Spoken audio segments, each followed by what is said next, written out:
সকলকে সুপ্রভাত জানিয়ে রানাঘাটের ছোট্ট একটা গ্রাম থেকে আমি দীপিকা চলে এসেছি নতুন দিনের শুরুতে চায়ের কাপ হাতে নিয়ে নতুন একটা সকাল নিয়ে। কেমন আছো সবাই? আশা করছি অনেক ভালো, অনেক সুস্থ। সকালে তোমার দাদাভাইয়ের জন্য এক কাপ চা করে নিলাম, আর চাটা নামিয়েই ওইদিকে উনুনে ভাত বসিয়ে দিয়ে এসেছি। আর আজকে রান্না করব সোয়াবিন, তো এই জন্য সোয়াবিনগুলো ভিজিয়ে নিয়েছি আর গ্যাসে ডালটাও বসিয়ে দিয়েছি।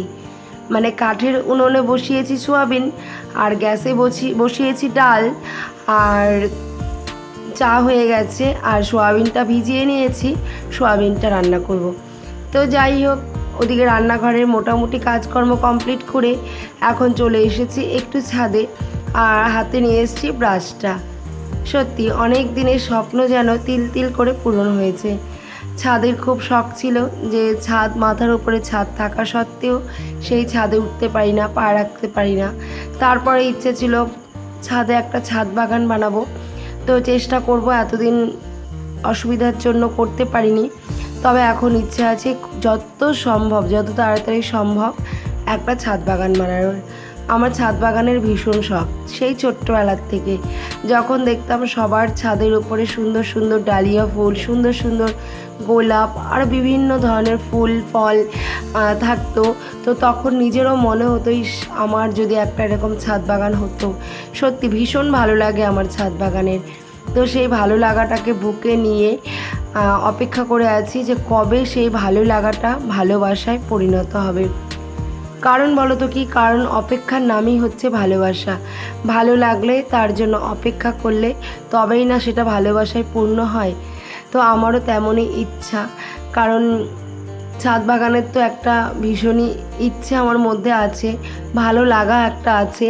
তো সেটার জন্য অপেক্ষা করছি, অবশ্যই সেটা একদিন ভালোবাসায় পরিণত হবে, হয়ে ছাদ বাগানে রূপান্তরিত হবে।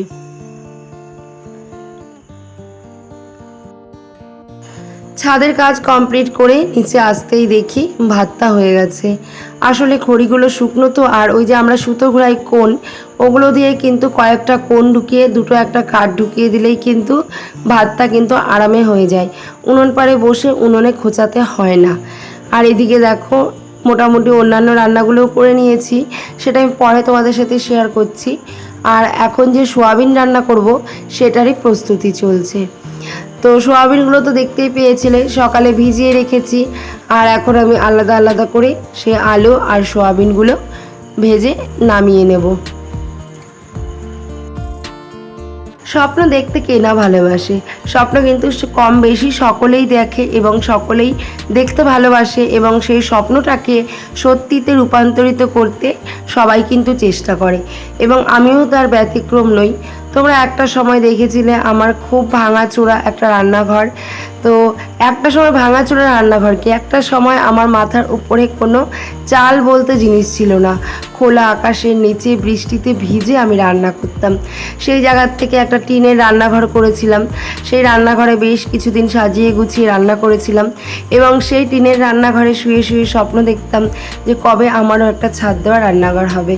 তো যাই হোক, যেমন করেই হোক, সে ছোট হোক বড় হোক, ভালো হোক খারাপ হোক, হয়তো কোনো মডুলার কিচেন আমার নেই, তবে আমার যেটুকু আছে সেটুকু মডুলার কিচেনের থেকেও কোনো অংশে কম নয়। কারণ আমি খোলা আকাশের নিচে শুয়ে একটা স্বপ্ন দেখেছিলাম, সেই স্বপ্নটা একটা টিনের চালে এসে পরিণত হয়েছে। আবার সেই টিনের চালে এসে আমি সেরার তলায় ঘুমিয়ে ঘুমিয়ে একটা স্বপ্ন দেখেছিলাম, সেই টিনের চালটা আজকে আমার ছাদে রূপান্তরিত হয়েছে। তো এর থেকে বড় চাওয়া বা বড় পাওয়া কি থাকতে পারে? আমার কাছে তো মনে হয় না যে এর থেকে বড় পাওয়ার কিছু থাকতে পারে। আজকে আমি যেই স্বপ্নটা দেখেছি একটা সাধারণ গৃহবধূ হয়ে, একটা একদম অতি সাধারণ ঘরের গৃহবধূ হয়ে, আর সেই স্বপ্নটাকে যে আমি একদম এঁটে কষে বসেছিলাম যে না, আমার আজকে এই স্বপ্নটা পূরণ করতেই হবে, সেই যে জেদ, সেই যে তীব্র আকাঙ্ক্ষা, এটাকে যে আমি পূরণ করতে পেরেছি, এটাই আমার কাছে অনেক। বললাম না যে আমার ভাঙাচোরা রান্নাঘরটা কোনো মডুলার কিচেনের থেকে কোনো অংশে কম নয়। আমার এই ভাঙাচোরা রান্নাঘরটাকে আমি স্বর্গের সমান ভালোবাসি। মডুলার কিচেন তো দূরে থাক, স্বর্গের সমান আমি এটাকে ভালোবাসি এবং খুব যত্নও করি তার জন্য।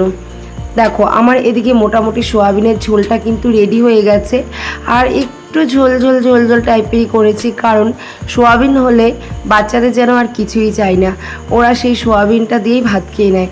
আর যে বাদবাকি পদগুলো আমি রান্না করি সেই পদগুলো অমনি করেই পড়ে থাকে।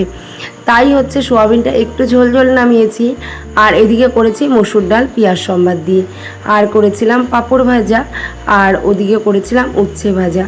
আর আজকের কিন্তু আমাদের এটাই মেনু, সকাল আর দুপুর পর্যন্ত কিন্তু আমাদের এটাই চলবে। রান্নাবান্না কমপ্লিট হয়ে গেছে, তোমার দাদাভাইকে খাওয়ার জন্য ডেকেছি। তো তোমার দাদাভাই বলল হাতের একটু পাইন বসাচ্ছে, কাজ করছে, তো সেটা হলে তারপর এসে খাবে। তো আমি চিন্তা করলাম এটুকু সময় নষ্ট না করে এটুকু সময় আমি রান্নাঘরটাকে পরিষ্কার করে ফেলি। আর জানো তো, সেই মাটির রান্না হোক আর টিনের রান্নাঘর হোক, আমি সবসময় চেষ্টা করতাম রান্নার পরে সেটাকে চকচকে করে পরিষ্কার করে রাখার। তোমরা আমার আগের ব্লগগুলো দেখলে বুঝতে পারবে টিনের রান্নাঘরটাকেও আমি কেমনভাবে সাজিয়ে গুছিয়ে রাখতাম। তো সেই টিনের রান্নাঘরের থেকে আমি আজকে এখানে ছাদ দেওয়া রান্নাঘরে এসেছি, এটাকে যত্ন করব না তা কি কখনো হয়? আমরা যেমন ভগবানকে মন ভরে প্রাণ ভরে পুজো করি এবং সেই পুজো পেয়ে ভগবান সন্তুষ্ট হয়ে আমাদের আশীর্বাদ করেন, তেমনি এই রান্নাঘরটাও তেমন। আসলে রান্নাঘর মানেই হচ্ছে লক্ষ্মীর বাস, এবং মা লক্ষ্মী কিন্তু রান্নাঘরেই থাকেন। তাই কিন্তু আমাদের প্রত্যেকটা গৃহবধূর কর্তব্য রান্নাঘরটাকে সবসময় চকচকে ঝকঝকে করে রাখার।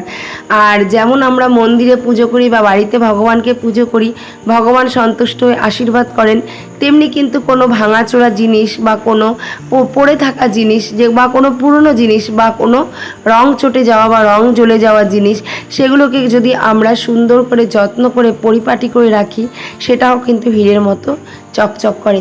আজকে এই রান্নাঘরটা যদি আমি সবসময় রান্না করে অমনি ফেলে রাখি, তাহলে কিন্তু ওরকম তেল চিটে পড়তে পড়তে একটা সময় মলিন হয়ে যাবে।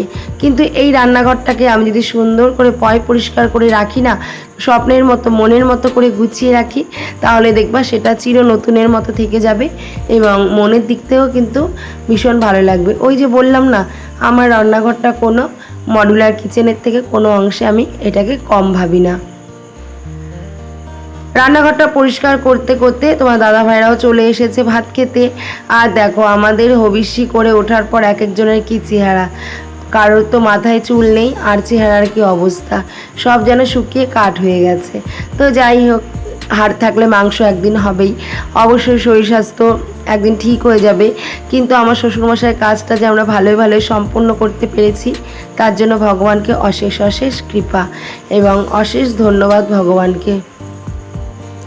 সকালে সবার মোটামুটি খাওয়া দাওয়া হয়ে গেছে, আর বাকি ছিল বিছানা তোলা। সব থেকে বড় কথা বলো তো কি, ঘরে যত কাজই করি না কেন, বিছানাটা যদি না তুলি না, ঘরটাকে কিন্তু ঘর মনেই হয় না যতক্ষণ না বিছানাটা তুলবো। বিছানাটা তোলার পর বেশ মনে একটা তৃপ্তি হয়, না সব কিছু যেন ঠিকঠাক আছে, সব কিছু পরিষ্কার আছে।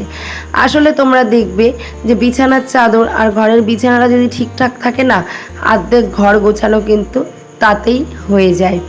তাই আমি চেষ্টা করি সব সময় ঘরের বিছানাটাকে অন্তত পরিষ্কার রাখার, কারণ এটা করলে অর্ধেক ঘর পরিষ্কার হয়ে যায় এবং হটনট যদি একটা মানুষও বাড়িতে চলে আসে না, তাহলে কিন্তু কোনো রকম লজ্জায় বা দ্বিধাবোধে পড়তে হয় না। তো আজকে সকালের মতো কাজ এখানেই শেষ করছি। কারণ বলো তো কী কারণ, এখন আমাকে কাজ করতে হবে, মেশিনে বসতে হবে।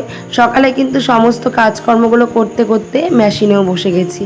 তো আমার বিছানা গোছানো হয়ে গেছিলো, তারপরে অনেকক্ষণ কাজ করেছিলাম। আর এখন হচ্ছে সন্ধেবেলা।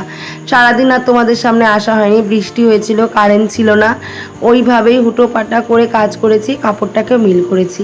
আর অন্বেষা এখন একটু চাউমিন বানিয়েছে, আর আমাদের সন্ধ্যাবেলার টিফিন হবে এটা। চলো আমরা চাউমিনটা খেতে খেতে তোমাদের থেকে বিদায় নিয়ে নিই। এরপরে রাতে করব কয়েকটা সেদ্ধ ভাত, সবাইকে চাউমিনেও ভাগ করে করে দিচ্ছে। চলো আমরাও খাই, তোমরাও ভিডিওটা পুরো দেখতে থাকো। তো টাটা, গুড নাইট সবাইকে। ভালো লাগলে লাইক করো, কমেন্ট করো, চ্যানেলটাকে সাবস্ক্রাইব করে পাশে থেকো। টাটা।